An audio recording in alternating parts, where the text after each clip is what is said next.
বাংলাদেশের নাটোর জেলা খুব বিখ্যাত কাঁচাগোল্লার জন্য। এই গ্রামেই এক বৃদ্ধ মিষ্টিওয়ালা থাকেন, তার নাম আব্দুল কাকা। তিনি বানান সবার প্রিয় মিষ্টি কাঁচাগোল্লা।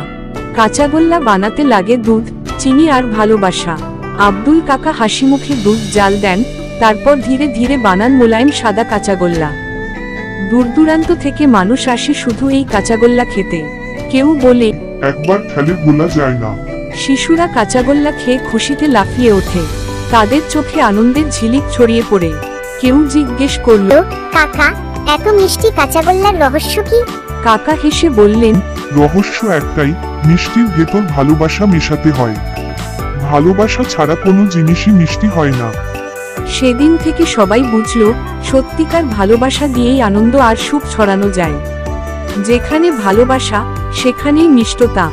ভিডিওটা যদি ভালো লাগে তাহলে লাইক, কমেন্ট, শেয়ার এবং সাবস্ক্রাইব করবে প্লিজ।